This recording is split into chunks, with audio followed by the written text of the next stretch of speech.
Listo.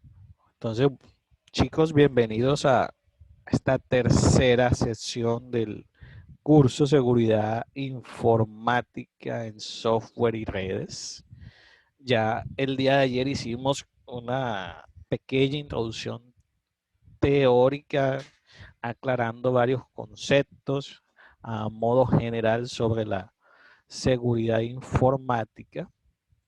Hoy ya vamos a empezar a profundizar un poco más en esa teoría y vamos a empezar a hablar ya de lo que es un sistema de gestión de seguridad de la información o SGSI.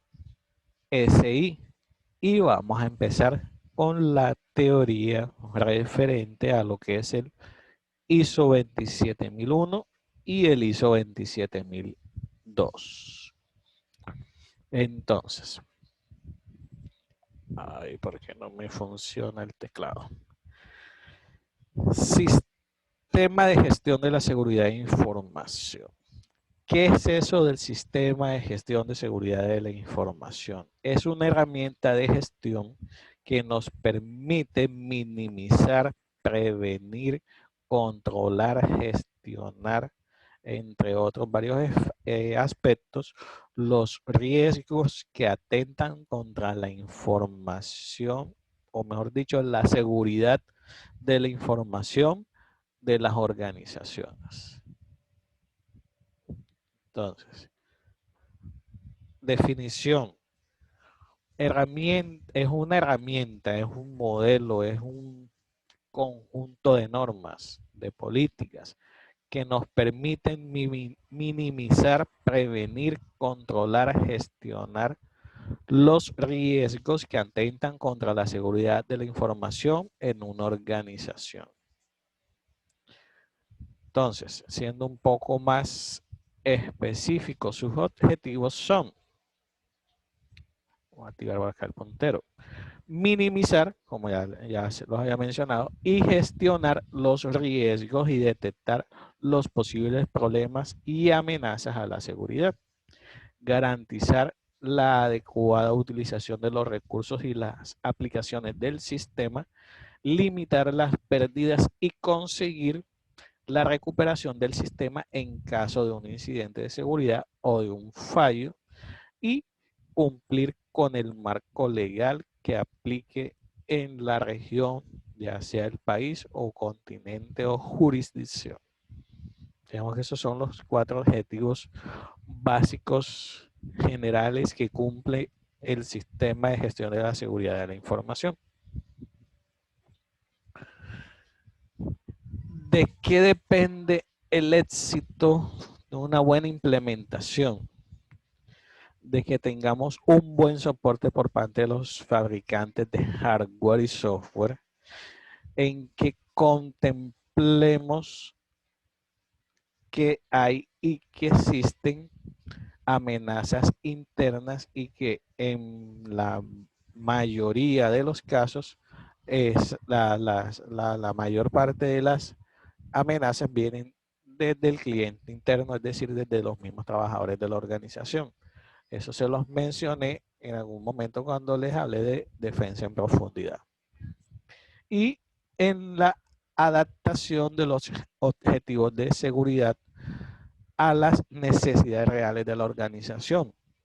Eso hace un poco referencia a lo que yo les comentaba ayer cuando les decía que cuando vamos a hacer o a empezar la implementación de las políticas o la definición de las políticas para nuestro sistema de gestión, debemos tener en cuenta el principio de la universidad, ay, se me fue, de tener a todo, se me escapa ahora el término, Universalidad.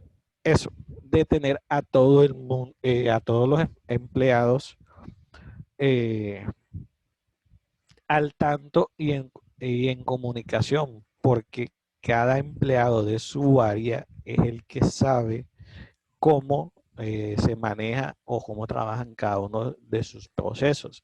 De pronto nosotros como profesionales de seguridad o de sistema tenemos una idea de cómo funciona el proceso, pero es el empleado realmente el que sabe cómo funciona a la perfección. Entonces, lo ideal es trabajar en conjunto para que esas políticas o procesos o sistemas que nosotros implementemos se acoplen a las necesidades reales de las organizaciones y de sus procesos. Entonces, aquí debemos partir de un principio que no les mencioné ayer, pero es el fundamental en todo el tema de la seguridad informática, y es: no existe la seguridad absoluta. Ningún sistema existente es total, absoluta o completamente seguro. Hay un adagio popular en este mundo de la seguridad informática que dice: todo es rompible si se le aplica la fuerza, porque todo se puede vulnerar. Y que la única razón por la cual se utilizan rejas de hierro en las casas y puertas blindadas en los bancos es porque hace que el ataque sea más lento, mas no lo evita. ¿Estamos de acuerdo con esa frase? Nunca lo había pensado así, profe. Me parece que es un concepto muy real. Entonces, no es aceptable la afirmación que simplifica y que dice que un computador es más seguro, o es más seguro aquel computador que está desconectado de una red, encerrado en un búnker con puertas de seguridad, etcétera, etcétera, etcétera. Porque al fin y al cabo se va a demorar uno un poquito más por todo ese conjunto de medidas que se hayan implementado, pero a la final siempre podremos llegar a él. ¿Qué es lo que queremos o buscamos con la seguridad informática y con la aplicación de todos estos modelos, normas, ISOs y demás? Precisamente demorar lo más que se pueda, que puedan llegar al objetivo final y que nos permita evitar que llegue, por decirlo de esa forma.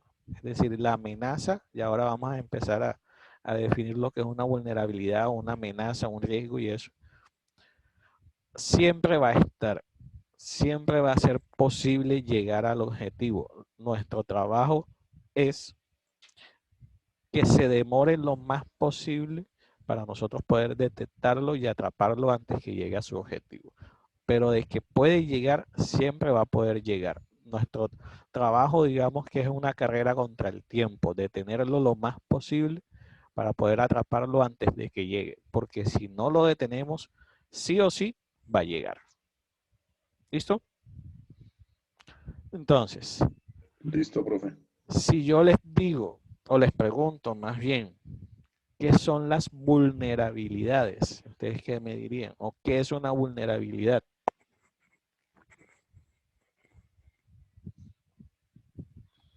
Es el grado, es como el grado, la facilidad que existe para recibir o para que se materialice una amenaza. Listo. Una vulnerabilidad en sistemas se define como la susceptibilidad de algo para absorber negativamente incidencias externas, o una manera más sencilla de definirlo como una vía de ataque potencial. Digamos que esa es sería una de las tantas definiciones que podríamos decir de lo que es una vulnerabilidad. Ahora, ¿qué es una amenaza?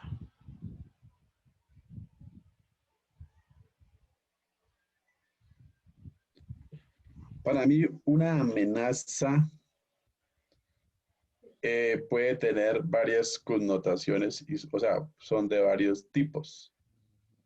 Por ejemplo, puede haber una amenaza natural, una casa que está ubicada cerca a una zona de alto deslizamiento.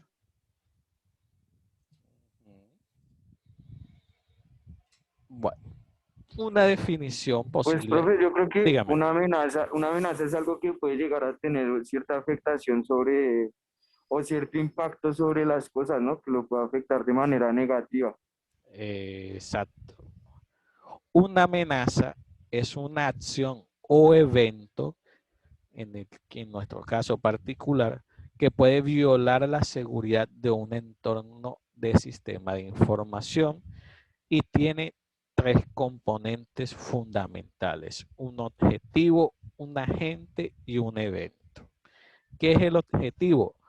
El aspecto de seguridad que puede ser atacado. Por ejemplo, un servidor. Un agente son las personas u organizaciones que originan la amenaza. Entonces podríamos estar hablando de un cracker que quiere acceder a ese servidor. Evento, el tipo de acción que origina la amenaza. Ojo con esto. El evento es el tipo de acción que origina la amenaza. ¿Qué puede llegar a originar esa amenaza en el ejemplo que yo estoy diciendo? Cuando digo, el objetivo es un servidor. El agente es la persona que quiere acceder a ese servidor para hackearlo. ¿Cuál puede ser esa acción que origina la amenaza? Por ejemplo, que ese servidor tenga un sistema operativo, llamemos Windows Server, y que ese servidor por alguna razón no tenga parchado todos los agujeros de seguridad que por naturaleza tiene Windows, y ese cracker se aprovecha de esa vulnerabilidad para aprovechar y originar una amenaza. Si vemos ahí ahora cómo se diferencia amenaza y vulnerabilidad. Y profe, a mí me parece que la palabra clave es puede. La amenaza puede violar Pues, la seguridad de un entorno de exacto, sistemas de información. exacto. Es un, como, vamos a ponerlo en términos así. Si alguien te amenaza con un arma de fuego, puede llegar a disparar, o puede que simplemente te amenace y se vaya. O sea, la amenaza no implica la materialización, solamente es el evento que puede llegar a pasar. ¿Sí? Ahora, ¿qué es riesgo?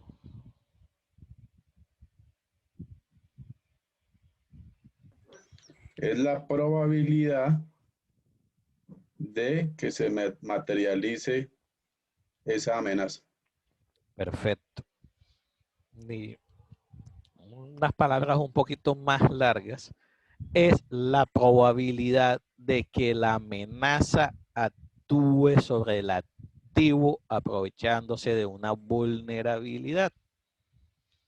Uy, profe, espérese ahí, vamos por partes. Cuando hablamos de activos, estamos hablando de cualquier cosa que necesite protección por lo que representa para una empresa frente a una situación de pérdida de confidencialidad, integridad o disponibilidad. El activo en el ejemplo que estoy mencionándoles sería el servidor. Amenaza. Acciones que pueden causar daño según su severidad y posibilidad de ocurrencia. Vulnerabilidad.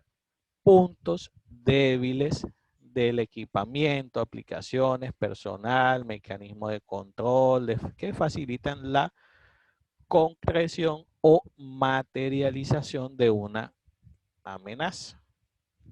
Entonces, volviendo al ejemplo, el activo, el servidor, la amenaza que pueda llegar a ser craqueado por un delincuente informático.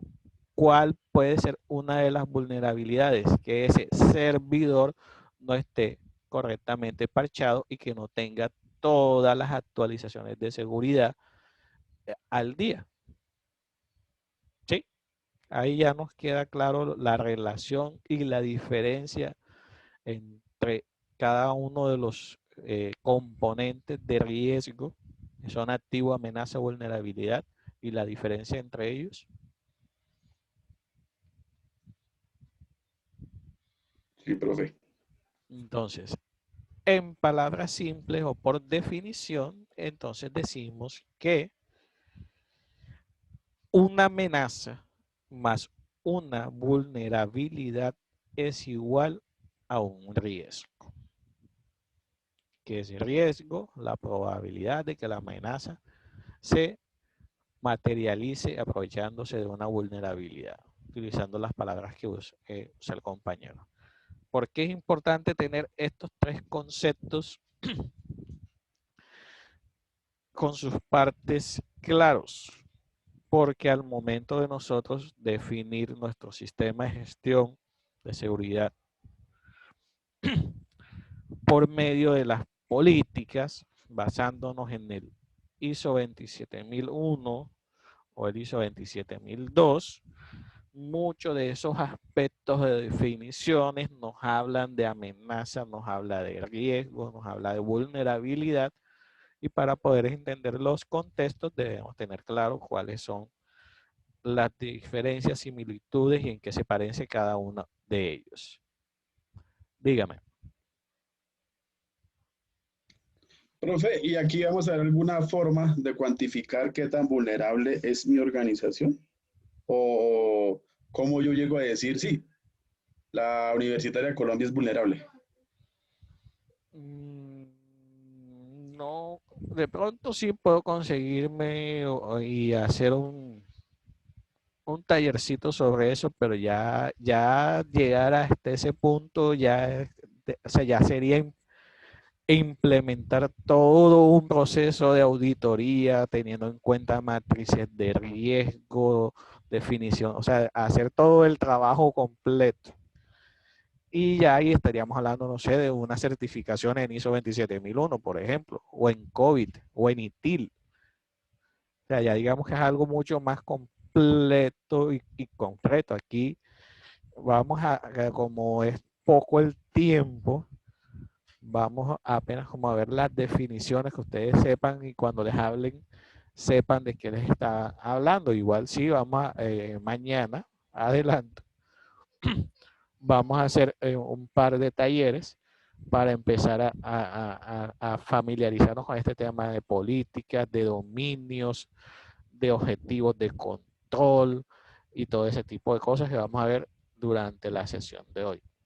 Pero sí, vamos a ver si de pronto me ideo un ejercicio o un problema donde podamos definir la matriz de riesgo y todo ese tipo de cosas para que ustedes sepan más o menos cómo se hace eso en el mundo real, por decirlo de esa forma.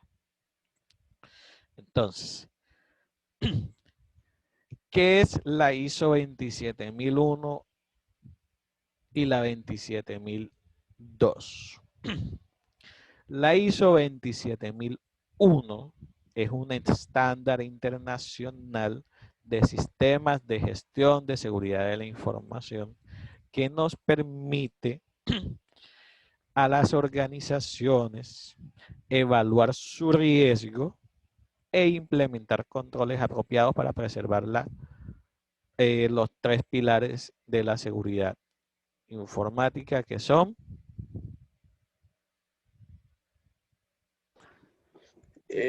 Los tres pilares, profe. Ya no le digo ay, que ¿No es son la difíciles. confiabilidad? Confidencialidad, Eso, confidencialidad, la integridad y la integridad, Y la listo. disponibilidad. Exacto. Eso es a lo que nos ayuda la ISO 27001.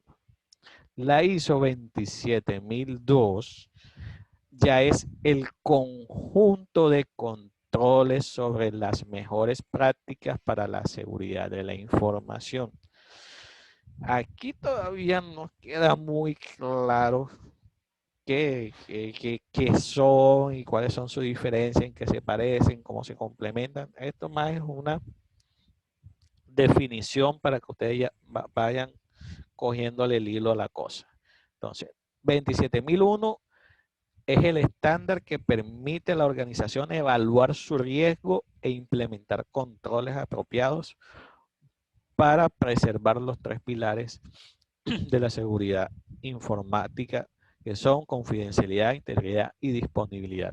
La ISO 27002 ya es el conjunto de controles sobre las mejores prácticas para la seguridad. En palabras más simples y adelantándome un poquito, con la ISO 27001 vemos o identificamos los riesgos y con la ISO 27002 ya implementamos controles para mitigar esos riesgos que detectamos con la ayuda de la 27001. Entonces, la ISO 27001 es la norma principal de requisitos de un sistema de gestión de la seguridad de la información.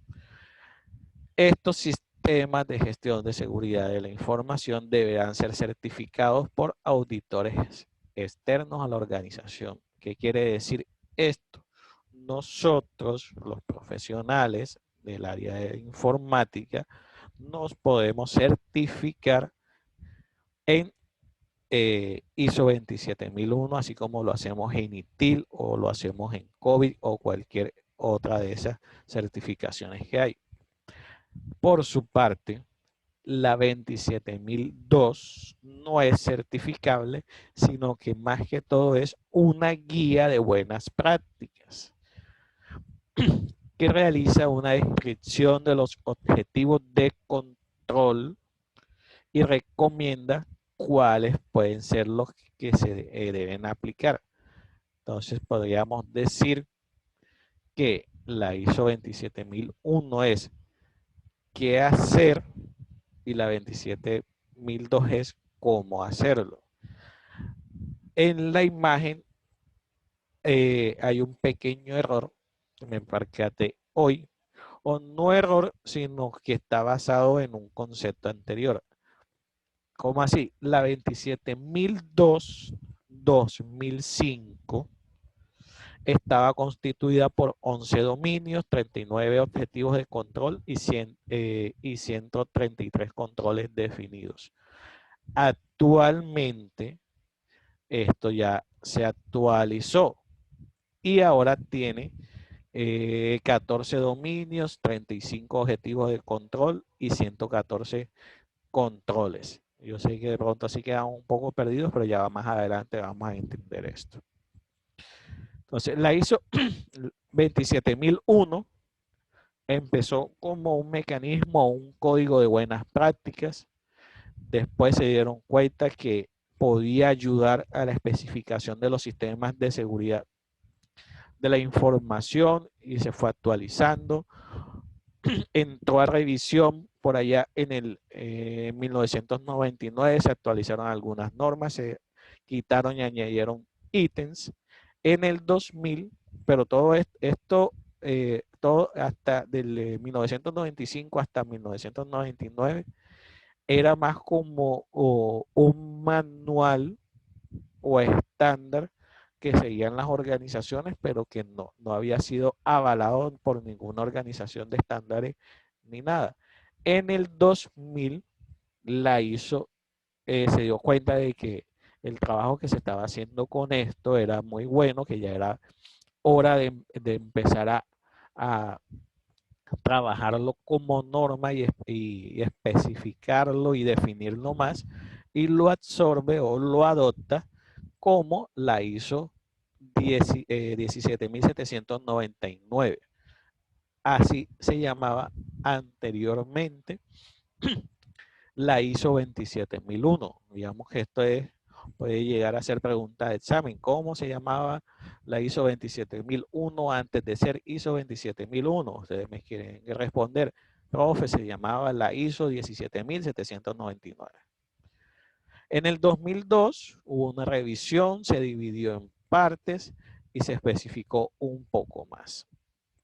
En el 2005 obtuvo otra revisión, se añadieron más controles con el avance de la tecnología, se añadieron normas, se quitaron ítems y fue hasta el 2005 que se le cambió el nombre y ya se empieza a conocer como la ISO 27001 2005.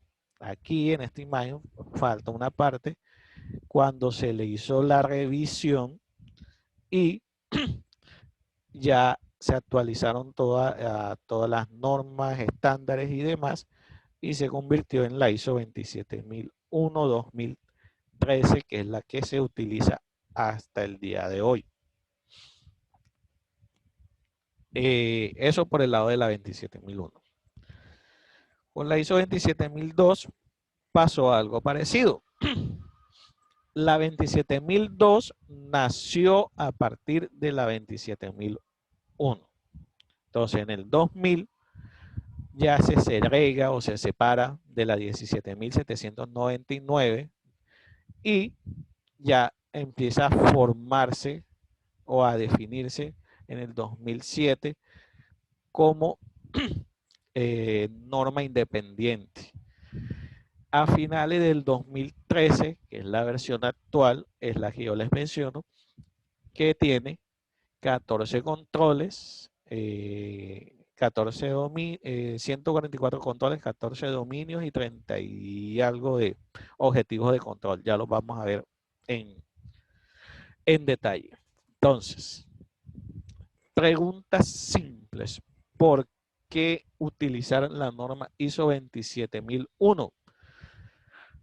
Porque para las organizaciones es más fácil organizarse, valga la redundancia, o implementar buenas prácticas cuando se basan en un estándar definido. ¿Por qué? Porque al adoptar un estándar ya se sabe o se tiene mejor idea de qué se va a hacer, cómo se va a hacer, cómo se va a organizar el cronograma y todo ese tipo de cosas. La ISO 27001 nos ayuda, digamos que haciendo la analogía, lo mismo, para los mismos que nos sirven toda la mayoría de las certificaciones a las que se somete una organización. Solo que la 27001 está orientada 100% a la seguridad informática. Entonces, la ISO 27001, por definición, es un estándar aceptado internacionalmente para la administración de la seguridad de la información y aplica a todo tipo de organizaciones. Por eso se dice que es un estándar, porque digamos que no es algo que está definido para un único tipo de organización. No, al ser un estándar, lo podemos utilizar y se puede aplicar a cualquier tipo de organización independientemente de cuál sea su core de negocio. Y no importa si es una empresa pequeña, si es una empresa grande o cuál sea su actividad. Se puede prever que la certificación ISO 27001 será casi una obligación para cualquier empresa que desee competir en el mercado a corto plazo.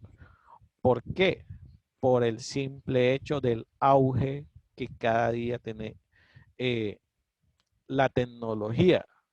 Digamos que ya hoy en día, empresa u organización pequeña, mediana o grande o macro que no utilice tecnología es obsoleta. Y ya con el simple hecho de utilizar tecnología, ya a partir de ese principio es necesario por lo menos no certificarse en ISO 27001, pero sí por lo menos definir unas políticas mínimas de seguridad de información.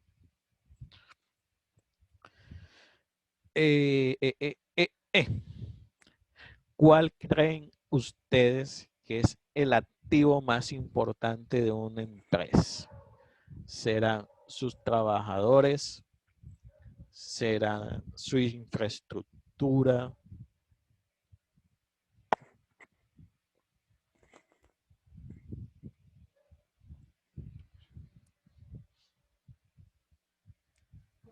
Profe, qué pena, se me reinició el computador ahí, qué pena. Tranquilo. Ya aquí. Preguntaba que cuál creen ustedes que es el activo más importante de una empresa. ¿Será su personal? ¿Será su infraestructura física? ¿Será sus servidores? ¿Será cuál creen ustedes que es el activo más importante de las empresas hoy en día? La información. Exacto, la información. ¿Por qué? La información es un activo y como cualquier activo importante, tiene ciego esta lámpara. De un negocio tiene valor para una empresa y por consiguiente debe ser adecuadamente protegido. La información ya hoy en día, se los mencioné en algún momento, el que tiene la información tiene el poder, por lo tanto la información es un activo vital para el éxito y la continuidad en el mercado de cualquier organización. Entonces, al asegurar la información y los sistemas que la procesan, el objetivo de primer nivel de la organización ya podemos decir que se cumplió. Ahora,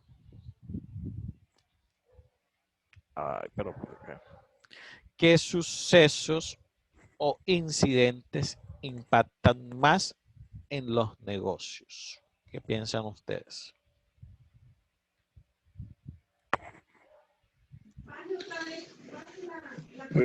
Pues desde mi perspectiva y más en la actual realidad, todo el tema de marca, todo el tema de cuidar la marca, de que hablen bien, todo el tema de responsabilidad social, porque hoy las nuevas generaciones, me incluyo, pues ya se le pone atención a qué empresa sí cumple con todas las normas a las normas ambientales, el buen trato a sus trabajadores, eh, todo ese tema de responsabilidad. Exacto. Hoy en día, lo que más impacta y o afecta a las organizaciones es la forma como la ven sus potenciales clientes, porque al fin y al cabo todas las organizaciones viven de eso, y si su imagen se ve deteriorada, nadie la va a contratar. Por ejemplo, nadie va a usar sus servicios. Por ejemplo, nadie va a querer contratar personal de esa empresa, etcétera, etcétera, etcétera. ¿Quiénes son las personas claves que debemos proteger? ¿Qué piensan ustedes en las organizaciones? Yo creo que todos, todos de una u otra forma hacen parte de una organización, son la cara de la organización y también asimismo manejan información de esa organización. Exacto. A todos. Al momento de nosotros implementar protocolos, procesos, servicios, tenemos que tener en cuenta de que todos son importantes. No que porque el gerente es el gerente o porque el presidente es el presidente, entonces debemos protegerlo más a él que a la secretaria, por el simple hecho de que a veces la secretaria de gerencia, a veces, yo me atrevería a decir que en el 70% de los casos, maneja más información que el propio gerente. Entonces, partiendo de ese hecho, a todos se les debe proteger por igual. Nadie es más importante que nadie.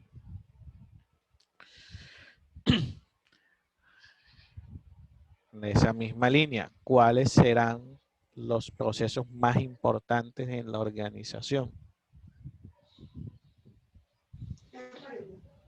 Bueno, profe, yo creería que la misma respuesta, todos son importantes porque todos engranan, es un sistema, todos Exacto. dependen Perfecto. entre sí. Tú llegaste al punto y dijiste la palabra clave. Toda organización funciona como un sistema y lo que estamos en este mundo, sabemos que el sistema es un conjunto de partes que trabajan y se entrelazan entre sí y trabajan en conjunto. Por lo tanto, si una falla, todas fallan. Entonces, pasa lo mismo que con las personas. Todos los procesos son importantes. ¿Por qué? Porque si uno falla, puede que no todos fallen, pero por lo menos más de uno después de él sí va a fallar. Y al fallar uno, si falla el otro, ese otro de él va a depender otro y así se forma un efecto de bola de nieve.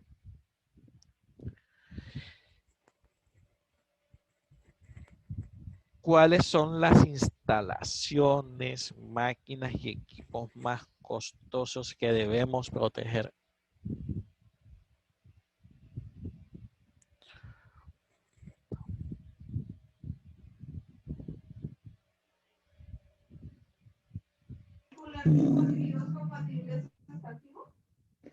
Pues la misma respuesta, profe, también. Todos se necesitan para poder desempeñar sus respectivas funciones. Claro que pues hay unos equipos que se utilizan más, ¿no? Pero pues los compró la organización. Es porque una u otra forma los necesita.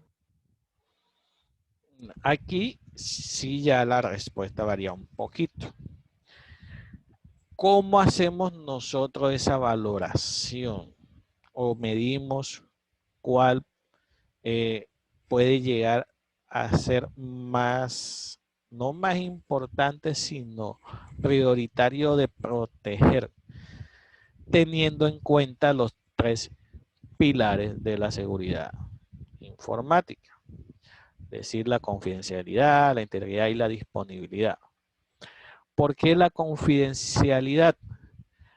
Debemos valorar o medir cuáles son esos equipos o instalaciones o máquinas accesibles por todos y por lo tanto que solo puedan ser accesibles por aquellas personas para tener acceso.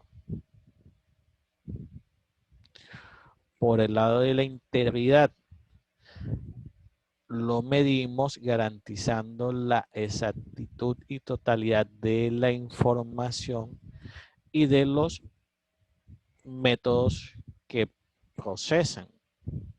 Entonces, aquí O sea que ya más o menos nos referiríamos a computadores y servidores, profe. sí, podríamos decir que sí. Y si hablamos de disponibilidad, podríamos a empezar a valorarlos y a determinar si son prioridad de protección, si son los que nos permiten el acceso a la información y a los recursos relacionados con ella, toda vez que se requiera. Entonces, en la medida de que se vea amenazada la confidencialidad, la integridad o la disponibilidad, de esa forma valoraremos cuáles son esos equipos, instalaciones o máquinas que consideramos más costosos y que debemos salvaguardar prioritariamente. ¿Qué sucesos o incidentes harían que me despidan? Esa es otra pregunta muy importante.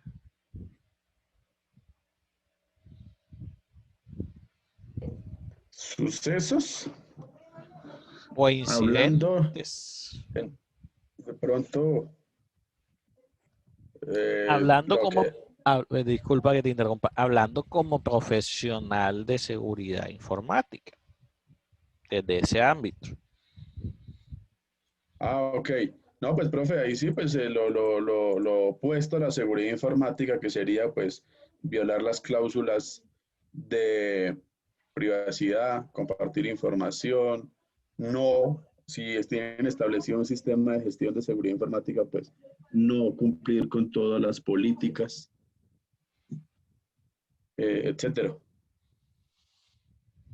O en palabras más simples, hacer una mala implementación de políticas que nos conlleven a que un riesgo se materialice, sea cual sea.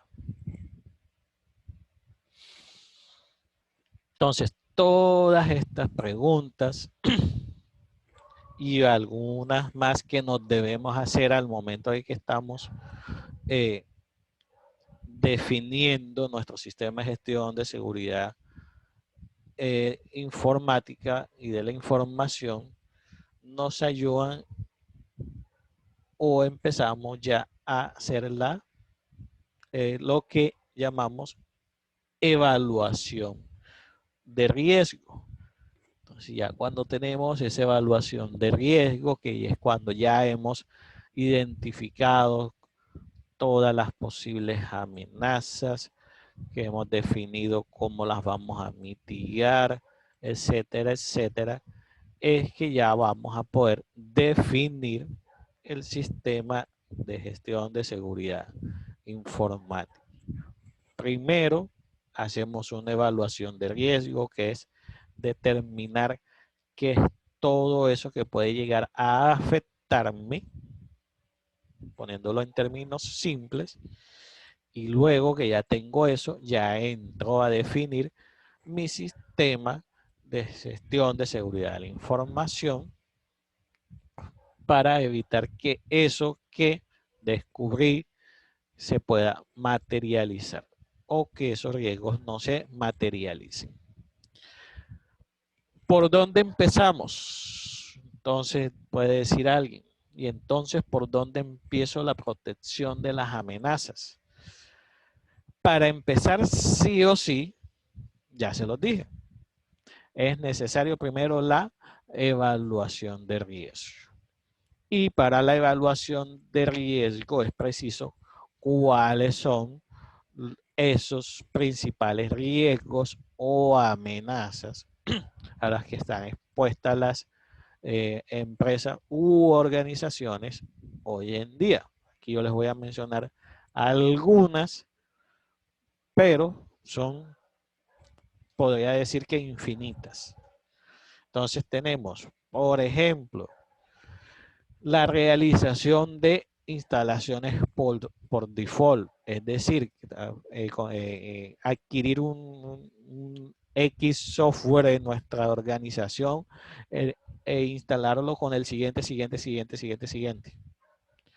El escalamiento de privilegios, ya esto aquí estamos hablando en métodos, estamos hablando en riesgo y amenazas de intrusión. Lo ideal es prevenir que esto pase, que un usuario que se conecte a una red o a un servidor o a un computador pueda escalar privilegios. Password cracking no es más que romper contraseñas. Puertos vulnerables o abiertos, ya cuando estamos hablando en términos de comunicación, tenemos que verificar cuáles son esos puertos de escucha que pueda llegar a utilizar un delincuente informático para poder acceder a la red y sustraer, por ejemplo, información. ¿Saben qué es main on the middle? ¿Les suena el término de algo? ¿Lo han escuchado? Como traduce algo así No, como profe, la verdad hombre no. medio algo, medio algo. Cuando veamos, ojalá nos quede tiempo, haremos un ejercicio de esto, que es un tipo de ataque de hombre en medio. ¿Qué quiere decir esto? Por ejemplo, simplificándolo, un nodo A manda información a un nodo B. ¿Qué hace el ataque de hombre en medio? Básicamente y simple se pone en la mitad. Entonces lo que manda de A a B no baja directamente sin antes pasar por ese nodo intermedio que llamamos nodo interceptor, como lo vimos ayer en los tipos de amenazas, creo que fue que les dije que en qué consistía la intercepción. Este ataque se basa en eso, en capturar la información que va de A a B y la pueden modificar, fabricar o simplemente espiarla. Cosas que se pueden hacer con este tipo de ataque. Cuando una persona se va a conectar desde su equipo en la casa a la página web de su banco, en ese flujo de información, él va a enviar su contraseña y su usuario, que hace el ataque de hombre en medio, capturar esa información que va viajando en la red. Los exploits nos ayudan a explotar las vulnerabilidades que hay en los sistemas informáticos. Este laboratorio sí lo tengo casi, todavía no lo tengo listo, pero sí vamos a hacer un ejercicio, o bueno, les voy a mostrar un ejercicio de cómo funcionan los exploits, aprovechándose de vulnerabilidades que poseen los sistemas operativos.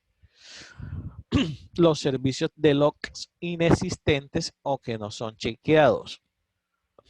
Esto a lo que hace referencia es que regularmente, por ejemplo, como administradores de red o de base de datos o administradores de cualquier sistema, debemos tener configurado que se vayan registrando todos esos sucesos que se presenten ya sea en nuestra red o en nuestra base de datos, etcétera, etcétera, para que al momento de un fallo podamos ir a revisar esos logs y ver, por ejemplo, desde las 6 hasta las 7 el servidor estaba arriba. Se cayó el servidor, vamos a los logs y gracias a los logs podemos llegar a determinar qué fue lo que pasó, que es algo muy parecido a lo que hace el visor de eventos de Windows. El visor de eventos de Windows registra todo lo que pasa en el sistema operativo. Si ustedes en algún momento, por sin razón aparente, se les reinició el equipo y ustedes quedaron como que, uy, ¿qué pasó? Ustedes van al visor de eventos y él ahí de forma detallada, si saben a qué hora fue, les aseguro que en el visor de eventos va a decir, a tal hora ocurrió una interrupción de energía que produjo el reinicio del computador. Listo. Sí, me van a decir, a veces esos visores o esos logs no son tan claros. Sí, ya me ha pasado que al revisar un log me dice algo y quedo azul, pero ya por lo menos tengo un punto de partida en qué momento se produjo el fallo Y gracias a ese historial, por decirlo de otra forma, puedo llegar a recabar información y encontrar el por qué se produjo esa falla. Esto a lo que hace referencia es que no es solo, listo, ya configuré mi servidor para que me registre todos los sucesos que pasen con los usuarios, sino que también tomarse el tiempo de vez en cuando chequearlos, porque al chequearlos nos podemos dar cuenta, por ejemplo, de que de pronto yo tengo definido que el usuario A solamente se debe conectar de 8 a 12 y de 2 a 6 de la tarde y me encuentro en el log que se conectó a las 8 de la noche. Ya yo puedo llegar y el usuario, ven acá porque si tú solamente estás autorizado para conectarte de 8 a 12 y de 2 a 6 te conectaste a las 8 y ese tipo de cosas. Denegación de servicio, ya se los he mencionado muchas veces, es un tipo de ataque que compromete la disponibilidad. Ya hoy en día no solamente hablamos de ataque de denegación de servicio, porque ya la mayoría no son hechos por una sola persona u organización, sino que hablamos de ataques de denegación de servicios distribuidos, es decir, ya los ataques de denegación de servicios no vienen de un único punto, sino que vienen de muchísimos puntos. No tener los últimos parches de seguridad instalados, una falla muy común en el uso de sistemas operativos en nuestras organizaciones. Nos despreocupamos y dejamos que él automáticamente haga las actualizaciones de seguridad y no revisamos o no estamos pendientes de que siempre esté actualizado con los últimos parches. Eso lleva a la desactualización, entre otras cosas. También a la desactualización hace referencia a que compramos por lo menos un antivirus, pero la licencia es por un año. Se venció el antivirus y no lo actualizamos por no querer comprar nuevamente la licencia. Ese tipo de cosas. Por scanning es escaneo de puertos que lo que hace es que se materialice lo que hablamos en la diapositiva anterior de que debemos tener siempre asegurados nuestros puertos para evitar que se completen intrusiones en nuestra red.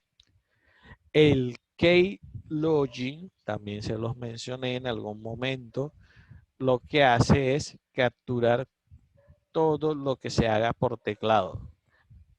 Se puede hacer mediante hardware, se puede hacer mediante software y ya hoy en día, digamos que la definición que yo les doy es lo más básico, pero ya hoy en día no solamente te capturan lo que tecleas, sino que te hacen capturas de pantalla, te registran los patrones de movimiento del mouse, entre otras cosas. Y te lo envían a través de internet y te llega a tu correo, por ejemplo, todos esos eventos que hace el usuario que fue atacado. Replay attack hace referencia a ataques repetitivos. Como no tenemos nuestro sistema actualizado, nos atacan y como no implementamos políticas, no tomamos contramedidas, los ataques siempre se completan, nos afectan y nos siguen afectando y nosotros no hacemos nada. Captura de PC del exterior es por definición que nos capturan nuestros equipos, nos secuestran nuestros equipos, algo parecido a lo que hacen los ransomwares. Protegernos de mail anónimos con información crítica o con agresiones, robo de información, el spamming, la violación de email, y así podríamos terminar y O sea, se acaba la sesión de hoy y continuamos horas y horas porque son demasiados. Entonces, como es imposible definirlos todos, lo que nosotros buscamos es definir puntos en común entre ellos en relación al impacto que pueden llegar a tener sobre el negocio. Algo así como, bueno, ya les dije que era muy difícil ponernos a definir cada uno de ellos para protegernos contra ellos, sino que lo que debemos hacer es definir cosas comunes entre ellos. ¿Cómo lo hacemos? Categorizándolo en algunos de los tipos de ataque que ya están definidos. Algunos son de tipo activo y otros son de tipo pasivo. Adicional a ellos encontramos los internos, los externos y los distribuidos. Entonces, entre los activos decimos que implican algún tipo de modificación en los datos. Entonces, aquí hablamos de todo ataque que implique suplantación de identidad o de alteración de mensajes o degradación fraudulenta de servicios. Entre los activos tenemos los que provocan la alteración de los datos. En los internos categorizamos los que vienen desde dentro de la organización. En los externos categorizamos todos esos ataques que vengan desde agentes externos. Y en los distribuidos tenemos todos esos ataques en los que no son realizados por una única persona o por un único ente, sino que es realizado por diferentes entes u organizaciones o personas. Sí se dan cuenta que así es más fácil definirlos que ponernos a definir cada uno de ellos por separado. Sí, profe. Y fácil de entender. Y más fácil de entender. Entonces, otros tipos de ataque son el de negación de servicio, el de refutación. El de negación de servicio no me detengo porque ya se los he dicho varias veces. El de refutación es un intento de proporcionar información falsa o de negar, o no de negar, sino o de negar que una transacción o evento real ocurrió. Entonces aquí es cuando hablamos de que te llaman a ofrecerte de Visa, Mastercard, que te ganaste un premio, que tienes que ir a tal ubicación, que tienes que facilitar tu información para ellos confirmarlo, etcétera, etcétera, etcétera. Todo lo que busca es hacerte un fraude y luego, cuando tú vas a reclamar a tu entidad, es muy difícil de negar que esa transacción se realizó.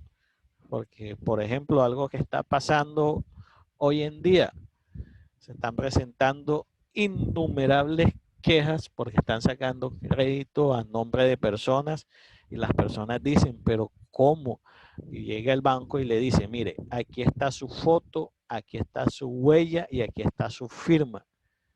¿Cómo se defiende uno en contra de eso? Profe, pero la huella, ¿cómo hacen para suplantarla? Por ahí en Facebook, creo que fue, voy a ver si lo vuelvo a encontrar. No, mentira, me lo mandaron por WhatsApp. Una señora, creo que fue como en Ibagué, en Cali o algo, grabó al paciente.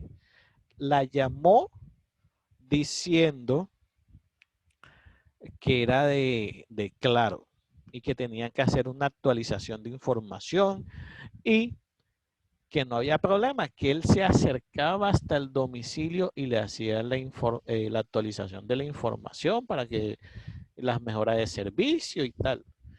¿Qué fue lo interesante? El man llegó con su chaqueta de claro y tal, y llevaba un dispositivo biométrico portátil. Yo creo que tengo uno por aquí, déjenme, me Tenaz. acuerdo dónde lo tengo para mostrárselo en cámara, en mi cartuchera. Espérenme un segundo, que no me acuerdo dónde la eché. Aquí está. A ver si se alcanza a ver en la cámara.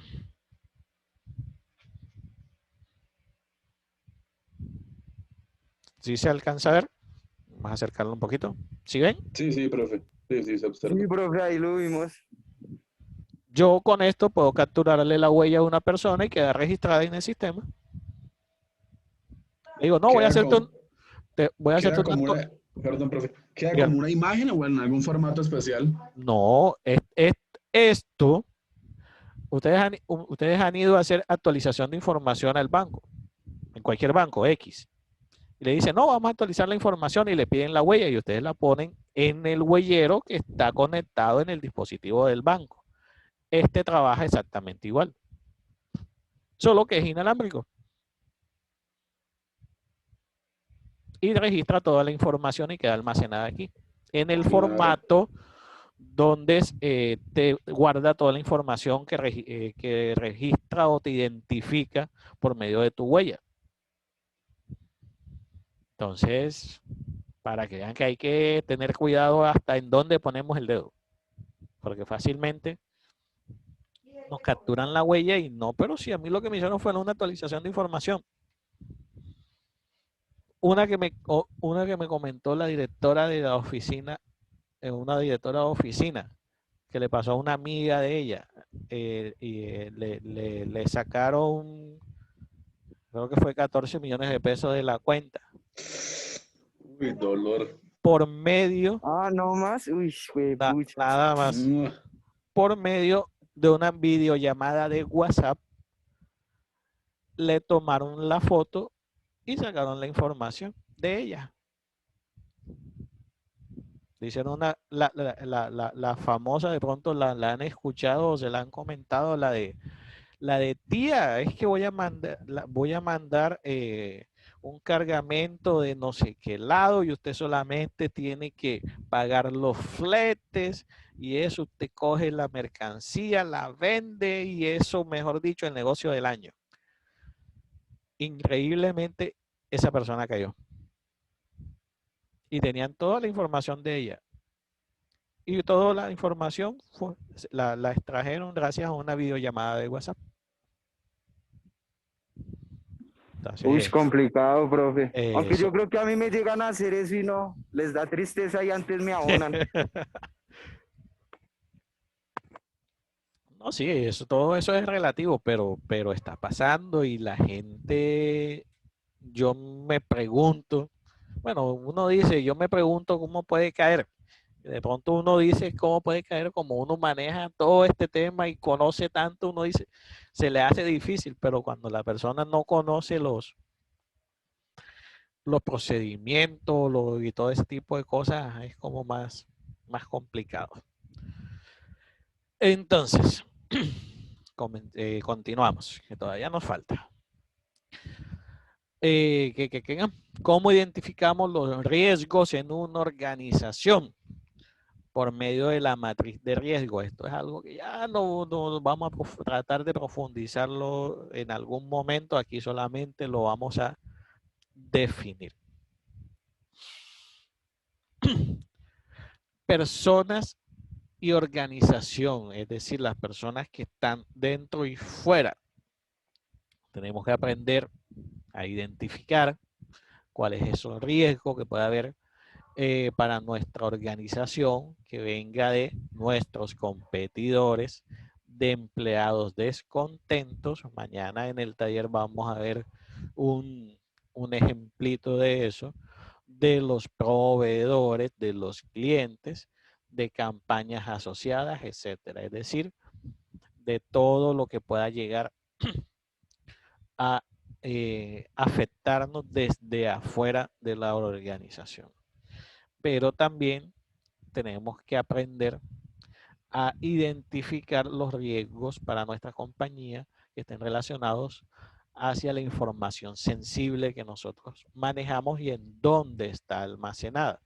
Entonces aquí tenemos que empezar a identificar cuáles son esos riesgos a los que está enfrentada nuestra organización por la información que esté almacenada o que se maneje en los PCs, en los portátiles, en los emails, cómo salvaguardamos los contratos, los documentos impresos, cómo salvaguardamos la información que está en los servidores e incluso la información que tenemos en la nube.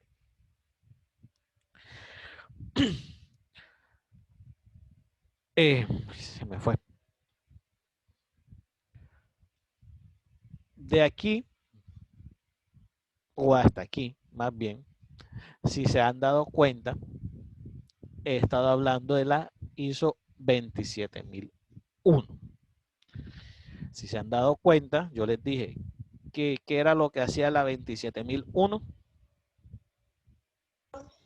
Es la que nos define todo el tema de lineamientos como políticas y demás. Y la 27002 es la que nos da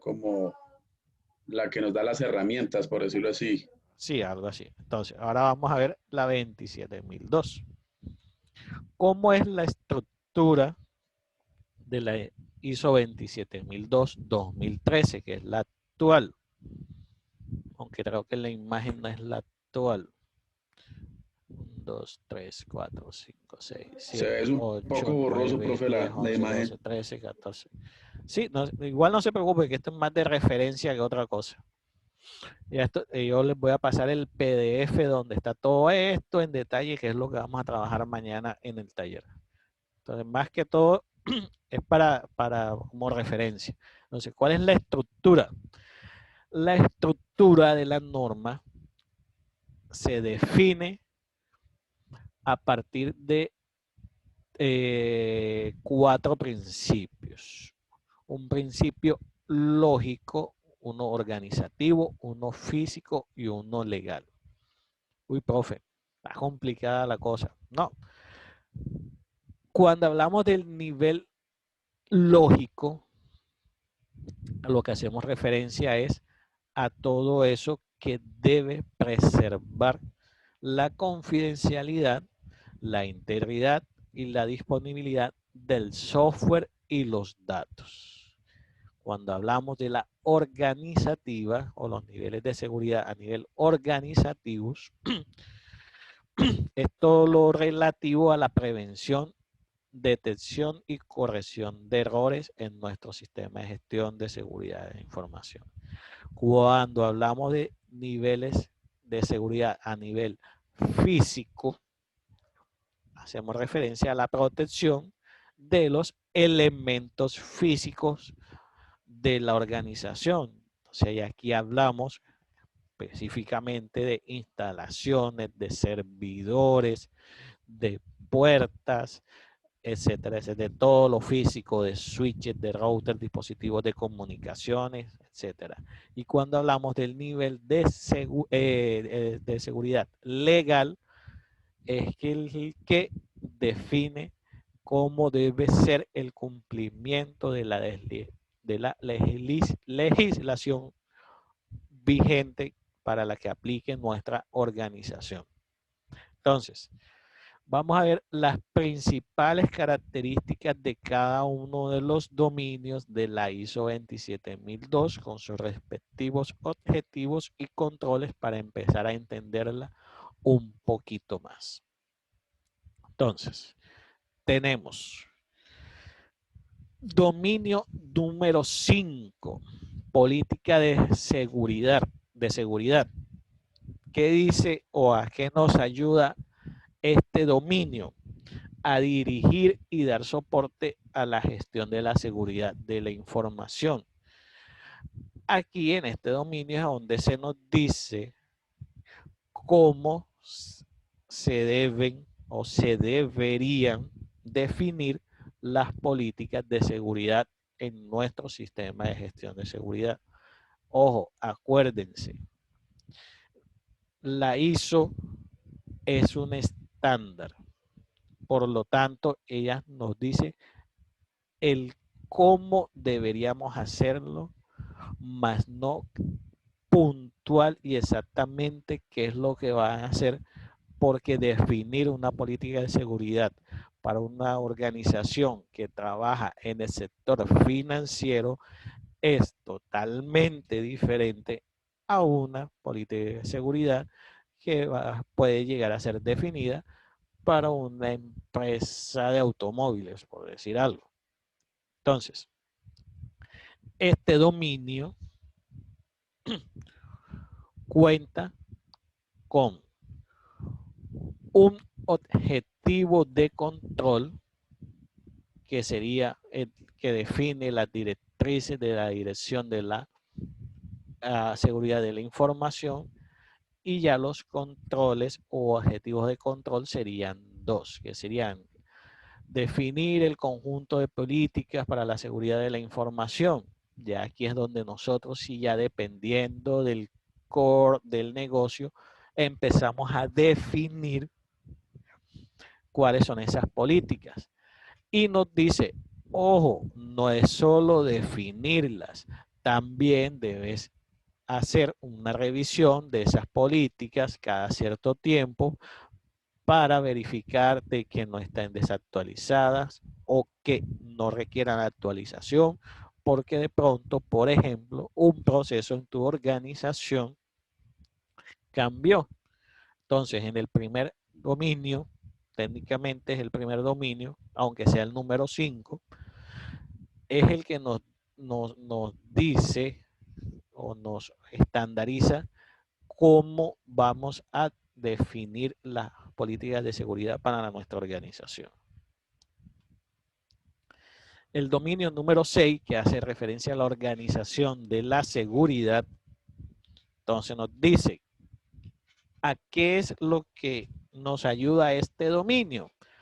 A gestionar la seguridad de la información dentro de la organización, a mantener la seguridad de los activos accedidos por terceros, mantener la seguridad de la información si la responsabilidad de su tratamiento pasa a otra organización. Les adelanto, esta diapositiva se las voy a subir, bueno, como todas, se las voy a subir hoy mismo, porque en base a todo esto que yo les estoy diciendo ahora, es que van a poder o vamos a poder hacer el taller de mañana. Dominio 6. Y nos ayuda a definir ese enfoque multidisciplinar de la seguridad que nos ayuda a comprender de que no es solo un aspecto técnico. Aquí volvemos donde yo les repito y les recalco. Debemos tener en cuenta a el personal que trabaja en las empresas. ¿Qué objetivos de control define el dominio número 6? Entonces nos dice organización interna. Entonces nos dice, ojo, debes asignar responsabilidades para la seguridad de la información, debes segregar las tareas, debes tener contacto o definir un tipo de contacto con las autoridades, contacto con los grupos de interés especial. ¿Cuáles son los contactos de interés especial? Se los dejo de tarea. Seguridad de información en la gestión de proyectos. Todo esto lo debemos tener en cuenta al momento de organizar nuestra seguridad a nivel interno. Y nos dice también en su punto 6.2, dispositivos para movilidad y teletrabajo. Entonces nos dice, ojo, si tú vas a implementar teletrabajo en tu organización, debes definir unas políticas de seguridad de uso de dispositivos para movilidad. Entonces por aquí les hago un pequeño paréntesis y les pongo un ejemplo de cómo se define una política. La política lo que te dice es lo que se debe hacer, más no especifica cómo se va a hacer. Entonces, Por ejemplo, una política de uso de dispositivos para movilidad puede decir para que el funcionario se conecte a la red del banco o a la red interna, para no especificar que es un banco de la organización, lo debe hacer a través de una VPN. Listo. No dice con qué VPN, no dice cómo va a ser el procedimiento el cual el funcionario o usuario va a hacer para conectarse a la VPN. No, solamente dice para poder conectarse a la red interna de la organización desde el exterior debe usar una VPN. Es para que vayan mecanizando cómo se definen las políticas con la ayuda del ISO 27002. Sí, ya van mecanizando un poquito a lo que quiero llegar. ¿Para qué nos sirven Sí. cada uno Sí, de profe, estos, sí, señor, ahí más o menos. cada uno de estos dominios? Ya, o sea, Sí, con el profe. taller, disculpa que te interrumpa, con el taller de mañana les aseguro que va a quedar muchísimo más claro. Porque al momento que yo les ponga la situación de ejemplo, ustedes van a tomar la ISO 27002 que yo les voy a subir a la plataforma y en base a lo que dice ahí, la idea es que ustedes empiecen a identificar, aquí me está hablando de la organización de la seguridad, porque por ejemplo yo les puedo decir, no, en la empresa tal, no sé qué tal, van a usar, los funcionarios van a empezar a implementar el teletrabajo y entonces esa organización quiere definir una política de seguridad. Entonces yo les pregunto, ¿a qué dominio, qué objetivo de control, uy, se me escapa el otro, pertenece o se puede aplicar a esta situación? Entonces ustedes dicen, es el dominio 6, dentro del dominio 6 es el punto 6.2 de dispositivos móviles, dispositivos para movilidad y teletrabajo, y podemos utilizar el que dice el 6.2.1, que es el de política de uso de dispositivos para movilidad.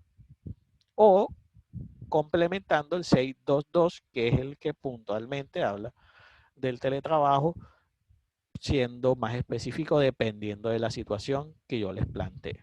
Disculpa, te interrumpí en lo que me ibas a decir. No, profe, que iba a decir que siempre está denso, pero que si de pronto tiene un ejemplo de todos estos puntos de una organización, que sería interesante de pronto verlos para verlos más aterrizados. Y es difícil, porque es que todas las organizaciones son diferentes, pero trataré de conseguírselos para mañana. Igual, en el ejercicio de mañana yo no los voy a dejar solos, va a ser un ejercicio que vamos a hacer entre ambos, porque la idea es que ustedes vayan mecanizando y vayan familiarizándose con todo esto.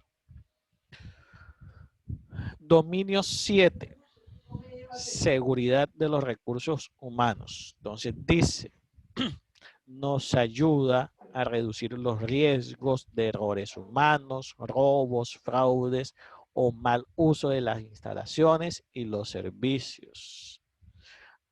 También nos ayuda a asegurar que los usuarios sean conscientes de las amenazas y los riesgos y que están preparados para sostener la política de seguridad que definamos en la organización. También nos ayuda a minimizar los daños provocados por incidencias de seguridad y por el mal funcionamiento, controlándolos y aprendiendo de ellos. ¿Cómo nos ayuda o qué define este dominio? Nos dice la seguridad ligada a los recursos humanos, así se llama el dominio. Entonces nos dice, ojo, antes de la contratación debes hacer una identificación de antecedentes. Ojo, debes determinar unos términos y condiciones de contratación. Entonces, si ven que aunque no nos dice qué en específico es lo que debemos hacer, sí nos ayuda. Yo me atrevería a decir que nos hace la mitad del trabajo, porque si a mí me dicen, Ojo, antes de la contratación debes investigar los antecedentes. O sea, no es necesario que me digan o me tengan que decir cómo hago la investigación. Digamos que algo así. Ahora, también define durante la contratación, ojo, debes definirle a cada persona que contrates cuáles son sus responsabilidades de gestión o de trabajo. Debes concienciarlo, educarlo y capacitarlo sobre la seguridad de la información. Y en caso de que viole alguna de esas políticas, se le debe definir o decirle que hay un proceso disciplinario. Cese o cambio de Echarlo. puesto de trabajo. Sí, puede ser. No, porque a veces no es solo echarlo, sino que de pronto hizo un daño tan grande que también es necesaria una remuneración. En la política se debe establecer puntualmente eso, porque si no, no, pero si el momento de una investigación, no, pero venga, si usted al momento de la contratación, usted nunca me dijo que si yo me robaba esto, yo tenía que pagarlo, así que yo no lo voy a pagar. Pero si en el contrato queda establecido, nada que hacer. Aquí está el contrato y tú lo firmaste. Cese o cambio de puesto, se deben definir políticas para el momento en que se cese o se cambie de puesto. Por ejemplo, que cuando la persona salga de vacaciones, de pronto no sé, en los lugares donde ustedes trabajan, pero por lo menos donde yo trabajo, en las dos, cuando yo salgo de vacaciones o me incapacito o algo, apenas yo paso la notificación, me deshabilitan los usuarios. Buena idea. Entonces, es ese tipo de cosas. Es la que empezamos a definir gracias a los dominios que nos da la ISO 27002. Entonces, si Pero se dan cuenta, dime. por ejemplo, nosotros que tenemos muchos documentos en OneDrive, que me parece chévere, ¿sí? Pues realmente el OneDrive se puede abrir en cualquier computador. No sé si eso se le puede establecer permiso.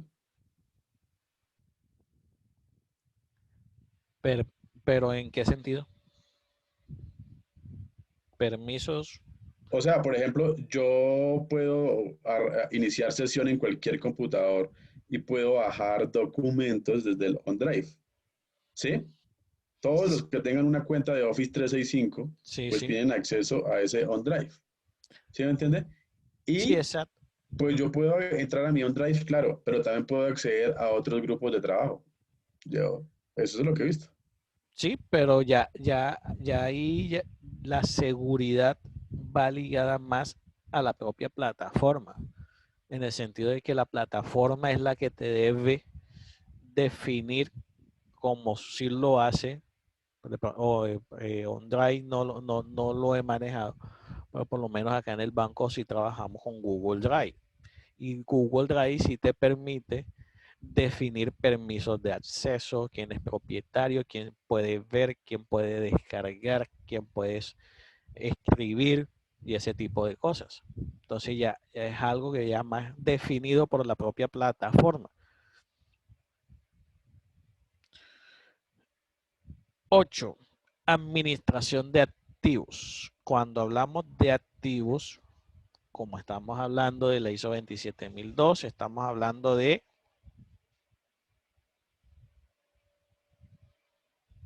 qué? La 27002, estamos hablando del cómo. La 27001 es el que debo No, hacer no, y no, no, no. No, sí. No, yo les digo. El dominio 8 habla de administración de activos. Yo le digo, cuando dice activos, ¿a qué hará referencia? Si estamos trabajando con la ISO los computadores 27001 computa. y 27002, o sea, en el ámbito de la seguridad informática. Si yo digo activos, ¿a qué hago referencia? ¿O qué creen ustedes a qué hago referencia? A todos los equipos, A toda la todos infra- los equipos informáticos que, ojo a esto, almacenen o permitan transmisión de información. La almacenen, la retengan, bueno, es lo mismo que almacenar, o permitan su transmisión. Entonces, este dominio lo que nos dice es, o nos ayuda a mantener la protección adecuada sobre los activos de la organización, asegurar un nivel de protección adecuado a los activos de la información, y nos recomienda tener un inventario de cada activo en donde se relacione cuál es el nivel de protección adecuado y su criticidad. Aquí entramos a jugar con los que les mencioné varias diapositivas atrás, de algo así como la relación costo-beneficio, si lo queremos ver de esa forma, de que qué tan costoso puede llegar a ser el no proteger prioritariamente ese activo, y eso hace diferencia a qué tan crítico es proteger ese activo. Entonces nos dice que se deben definir responsabilidad sobre los activos y que con relación a eso, como mínimo, debemos tener, un inventario de los activos. Definir de quién son los activos, porque puede que tengamos activos que no sean propios de la organización, sino que, por ejemplo, en el banco, las impresoras nosotros las trabajamos con un outsourcing. Entonces, a pesar de que es un activo que está dentro de la organización, no es propiedad de nosotros. Entonces, para eso, aunque lo tengamos inventariado, dentro de la política o de alguna de las políticas debemos definir de quién es propiedad de ese activo. Adicional, debemos definir o tratar de definir cuál es el uso aceptable de esos activos y la devolución de esos activos. Aquí definimos, volviendo al caso de la impresora, cuáles son los protocolos que se deben seguir, por ejemplo, para la devolución de esos activos. Nos dice también nos dice que debemos tener clasificados, es decir, definir directrices de clasificación. Entonces podemos hablar, por ejemplo, de los servidores, de los PC de mesa, de los PC portátiles, de los periféricos de comunicación, clasificarlos, etiquetarlos y etiquetarlos y definir cómo va a ser la manipulación de la información en esos activos.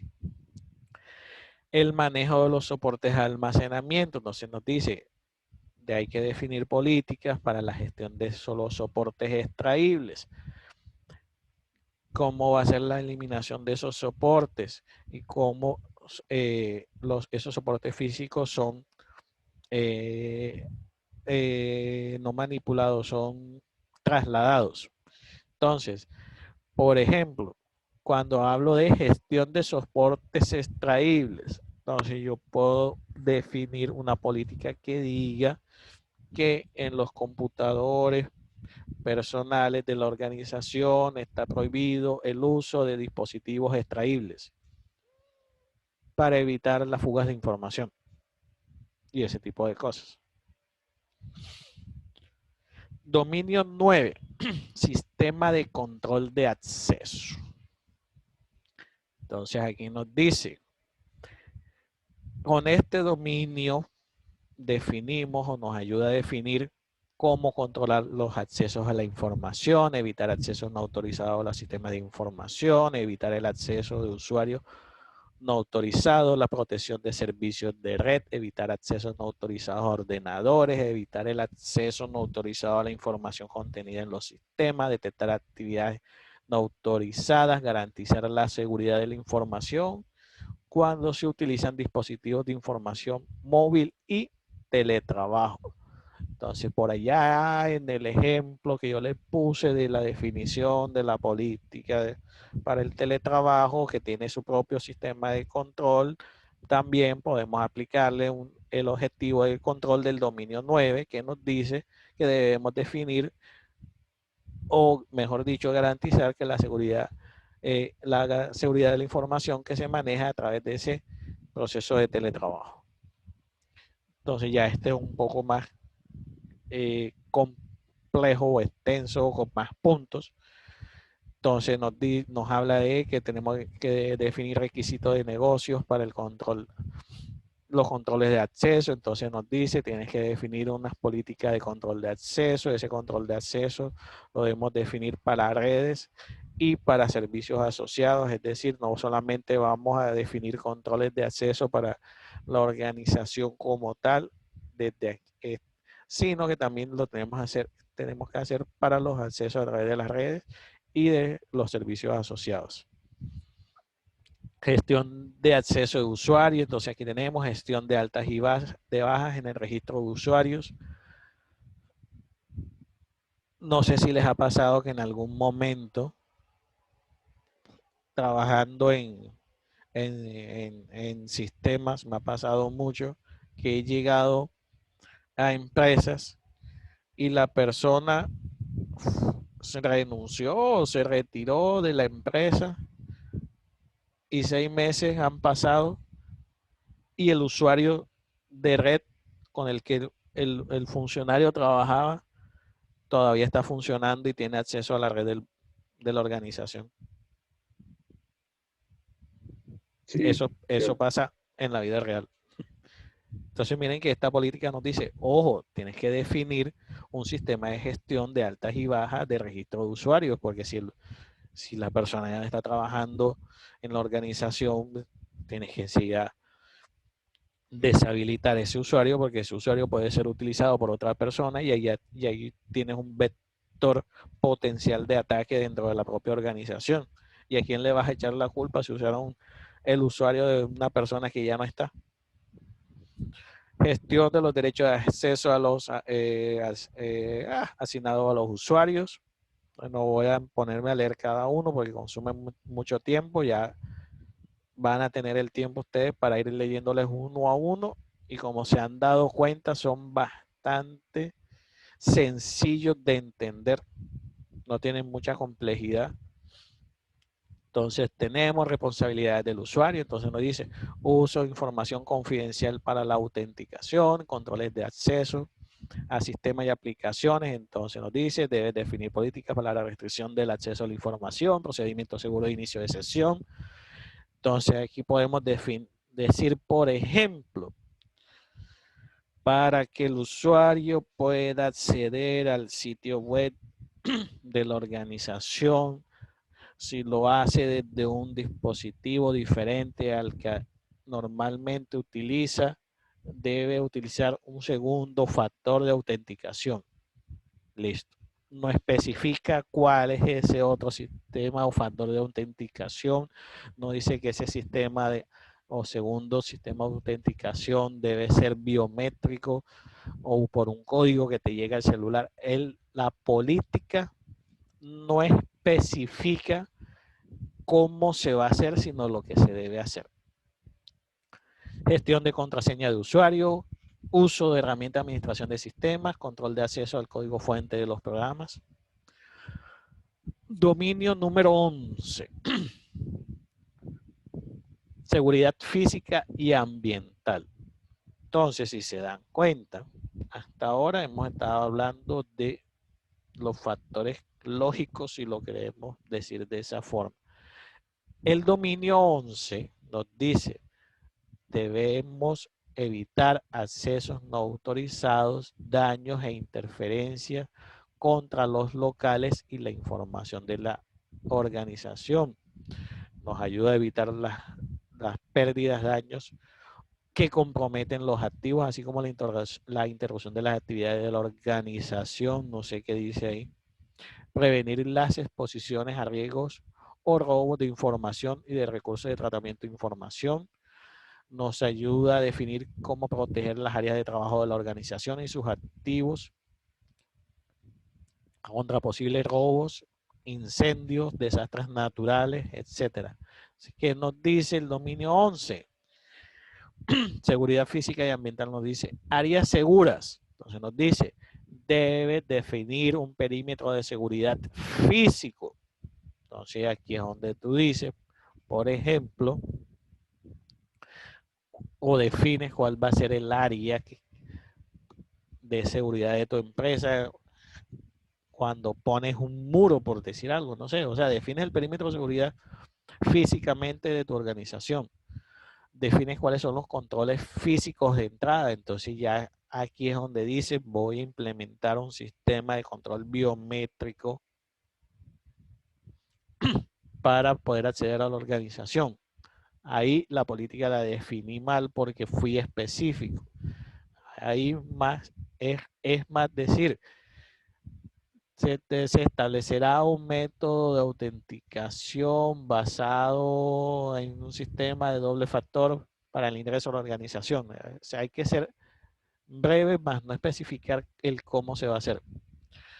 Definir la seguridad de las oficinas, despachos y recursos, la protección contra amenazas externas y ambientales. Entonces aquí decimos que el techo del cuarto de servidores debe ser diferente al techo de los diferentes sectores de la organización. Por ejemplo, seguridad en los equipos, emplazamiento y protección de los equipos, instalaciones de suministro, seguridad del cableado, mantenimiento de los equipos, salida de activos fuera de la dependencia de la empresa.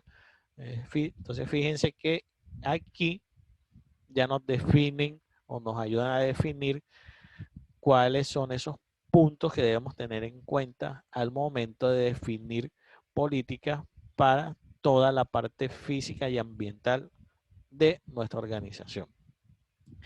El 13, ya hablamos de la seguridad física, de la seguridad lógica, y ahora el dominio 13 nos ayuda a definir las políticas en las telecomunicaciones. Entonces, en este nos dice cómo minimizar el riesgo a los fallos en los sistemas, cómo proteger la integridad del software y de la información, cómo mantener la integridad y la disponibilidad de los servicios de tratamiento de información y comunicación,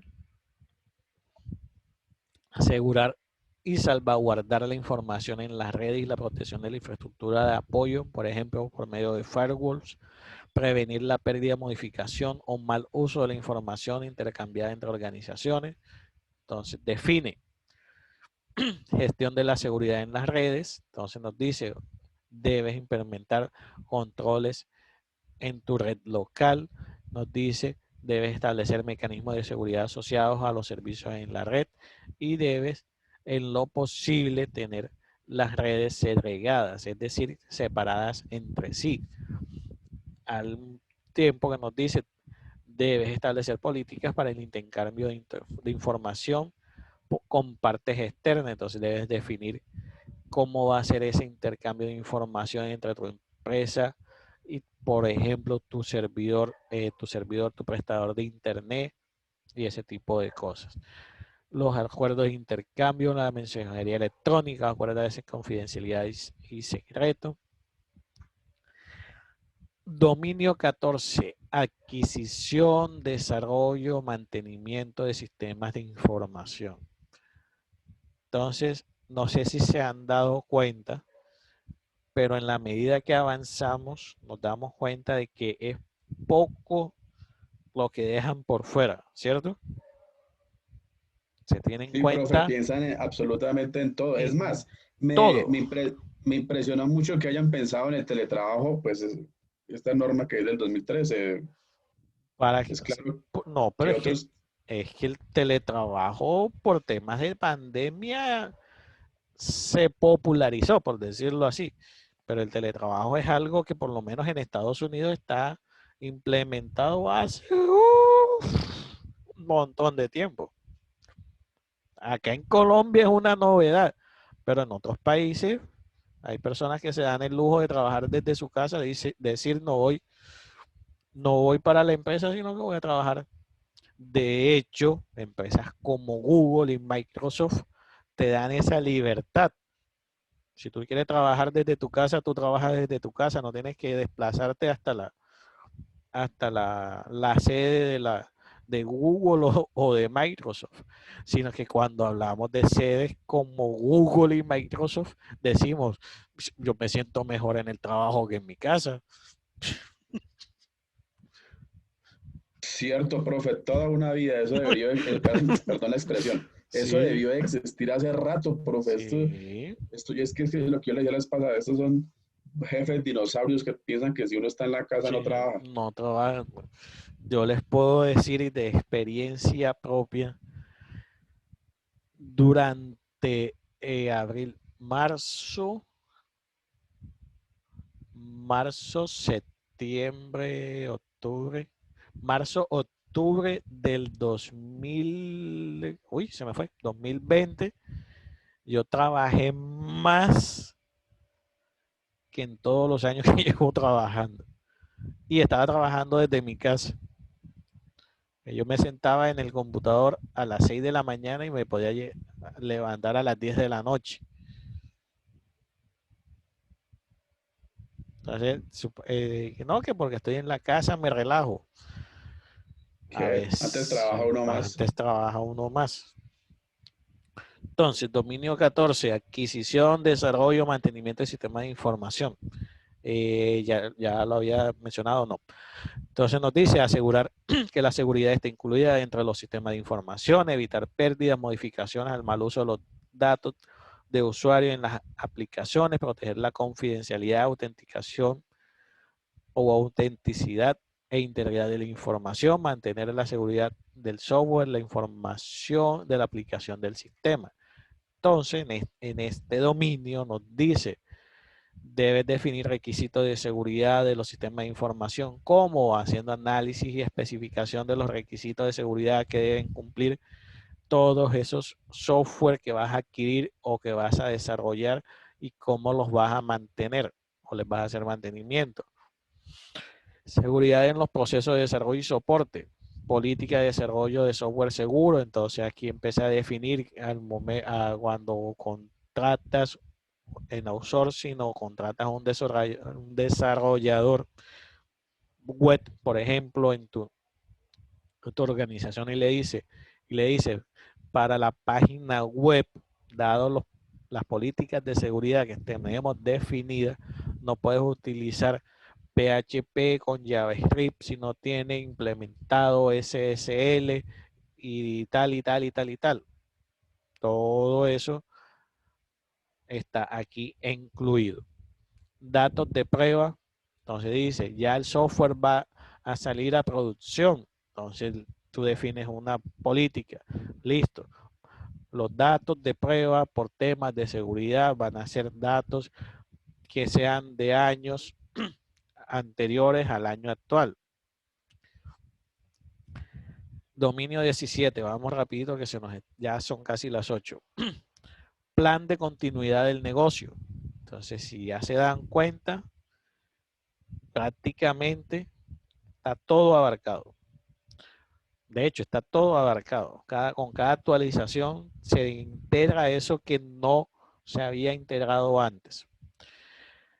Nos dice cómo reaccionar a la interrupción de actividades en el negocio y proteger los procesos críticos frente a grandes fallos o desastres, y nos ayuda a definir los planes de contingencia, probarlos, revisarlos periódicamente. Entonces nos dice, debes definir un plan de continuidad de negocio. ¿Cómo? Haciendo una planificación de cómo va a ser la continuidad en caso de que se presente un fallo, cómo va a ser la implementación, cómo va a ser la verificación y revisión y evaluación, cómo va a ser esos sistemas y cuáles van a ser esos sistemas redundantes en los que se va a soportar la organización en caso de una falla. Todo eso lo debemos definir o lo podemos definir con el dominio 17, que es el que hace referencia al plan de continuidad de negocio. Y por último, y no menos importante, ¿qué hace falta?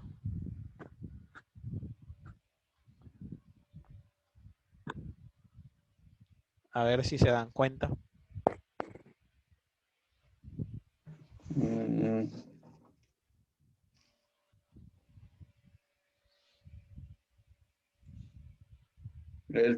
no, mentira, no, profe. Continúa. Dominio 18, cumplimiento. Nos dice, nos ayuda a evitar el incumplimiento de cualquier ley, estatuto, regulación u obligación contractual de cualquier requerimiento de seguridad. Nos ayuda a maximizar la efectividad y minimizar la interferencia de o desde el proceso de auditoría de sistemas. Entonces el dominio 18 hace referencia a toda la parte legal que se debe tener en cuenta al momento de definir nuestro sistema de gestión de seguridad informática. Entonces aquí nos habla del cumplimiento de los requisitos legales y contractuales. Entonces nos dice, debes identificar o hacer la identificación de la legislación actual aplicable a tu organización. Entonces, aquí habla de derechos de propiedad intelectual, de protección de los registros de la organización, de protección de datos y privacidad de la organización, de la información personal, de la regulación de los controles criptográficos en el dominio del cumplimiento de los requisitos legales y contractuales. Y también define las revisiones de seguridad de la información. Entonces, dice revisar independientemente a los términos de seguridad de la información que tú hayas establecido, cuáles son los cambios que debes tener en base a la legislación actual.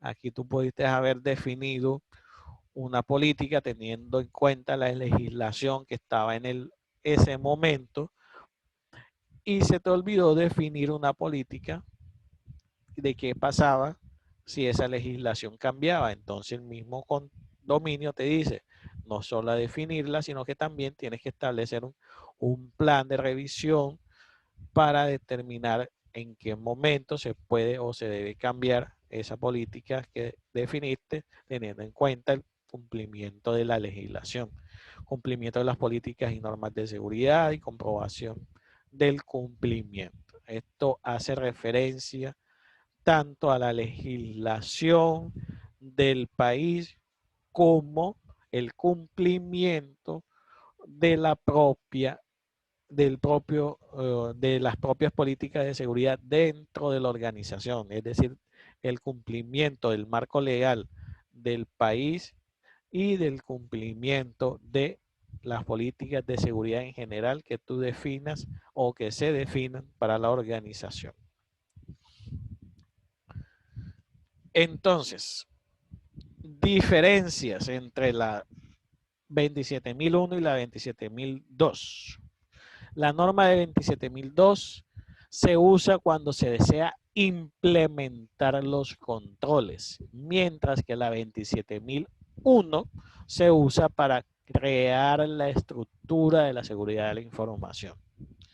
La norma 27002 es mucho más detallada que la 27001. Yo creo que se pudieron dar cuenta de eso, ¿o no? Sí, profe. Entonces, así como más precisa. Así es que para el control, la norma 27002 dedica gran cantidad de información para una empresa, a diferencia de la 27001, que solo especifica una oración para cada uno. No, ya se las había comentado. No es posible certificarse en la norma 27002 porque es una norma de gestión. Sin embargo, para la norma 27001 sí es posible obtener una certificación. De hecho, hay varios tipos para la misma 27001. La norma 27001, digo varios tipos porque tú te puedes certificar como implementador o te puedes certificar como auditor. Hay varios tipos de certificación. La norma 27001 hace una evaluación del riesgo de cada control de seguridad, mientras que la norma 27002 no distingue entre los controles aplicables a una organización específica. ¿Sí notaron esto durante todas estas diapositivas? No, ¿Dónde estábamos? honestamente, profe, pues en esta ya es más. Cuando hablábamos de la 27001, hablábamos de la evaluación de riesgo, ¿cierto? Y decíamos que teníamos que identificar cuáles eran esos riesgos que podían llegar a afectar nuestra organización. Con la 27002 no nos dice eso, sino que los controles nos dicen que se puede llegar a aplicar en cualquier organización sin especificar cuál. A eso es lo que hace referencia a esta diferencia. A pesar de las diferencias, es recomendable usar las dos normas en conjunto. Eso sí, yo creo que no tiene discusión. ¿Cuáles son las semejanzas? Listo. Los controles de la norma 27001 e ISO 27002 tienen la misma denominación, simplemente que con diferentes anexos. ¿Qué quiere decir esto? Una es más específica que otra. Pero los controles son los mismos, solo que unos son más específicos que otros. Ya se los dije en esta parte de aquí, mientras que con la ISO 27001 nos enfocamos directamente en la organización y en nuestro core de negocio. Con la 27002, aunque es el mismo control, es más amplio y es aplicable a cualquier organización. La ISO 27001 se complementa con la 27002, mientras que la una hace una evaluación del riesgo sobre cada control, la otra no distingue entre controles que son aplicables a una organización determinada. Es lo que les acabo de decir. Las normas ISO 27001 y 27002 constituyen todo el marco para diseñar y operar nuestro sistema de seguridad informática. Entonces, para mañana, ¿qué vamos a hacer? Vamos a empezar a definir políticas y en base a políticas ya definidas o de situaciones ya definidas, enmarcarlas y decir en qué dominio, objetivo de control y demás está determinado. Entonces, para la correcta definición de una política en seguridad, se deben tener en cuenta unas cositas que son, ya se los había mencionado, debe ser breve, debe ser clara, debe ser implementable. ¿Qué quiere decir con implementable? Nosotros no podemos definir una política. Profe, qué pena interrumpirlo. ¿Esto lo podemos ver mañana, profe? Es que ya el otro profe nos está Sí, es que diciendo que si nos conectamos. esta es la última diapositiva.